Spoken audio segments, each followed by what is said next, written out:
বিজনবাড়ি থেকে আমরা ধোত্রে পৌঁছে গেছি। ধোত্রে থেকে জাস্ট লাগেজ রুমে রেখেই আমরা ট্রেক শুরু করেছি। দেখা যাক কত দূর যেতে পারি। আকাশ ক্লিয়ার নয়। আমাদের এইবার কপালে কাঞ্চনজঙ্ঘা দেখা মিলল না। লাস্ট চান্স, কালকে সকালবেলা যদি ভোরবেলা যদি দেখতে পাওয়া যায় ধোত্রে থেকে।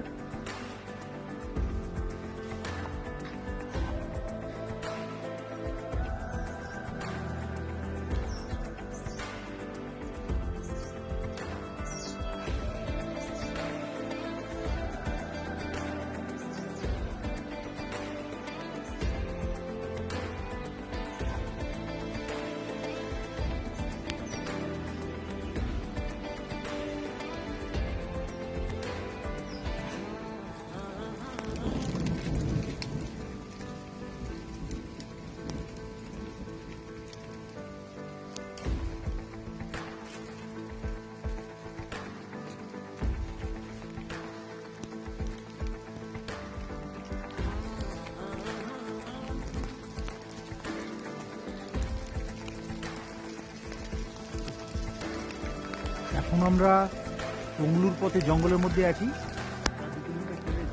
শিলাবৃষ্টি হচ্ছে, তার মধ্যে সবাই আশ্রয় নিয়েছে ছোট্ট একটা শেডের তলায়। আমার সাথে ছাতাও রেখেছি। খুব সুন্দর ওয়েদার, এবং তলায় আস্তে আস্তে পুরো দেখুন কীভাবে সব পরে পরে দেখতে পাচ্ছেন।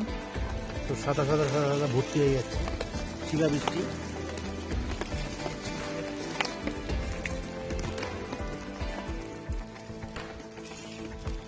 তার মধ্যে মেঘ গর্জন মজার মাত্রাটাকে আরো বাড়িয়ে দিচ্ছে। এই রাস্তা সোজা চলে গেছে ধোত্রের দিকে। এখন রোডোডেনড্রন ফুলের টাইম, এই জন্য গাছে ভর্তি হয়ে আছে। দেখুন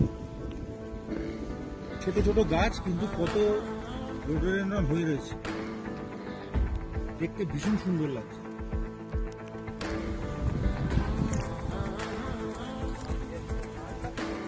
এই দেখুন সবে ফুটতে শুরু করেছে, কত সুন্দর। প্রচুর আছে, প্রচুর, কত সুন্দর হয়ে। চারিদিকে শুধু রোডোডেনড্রনের গাছ।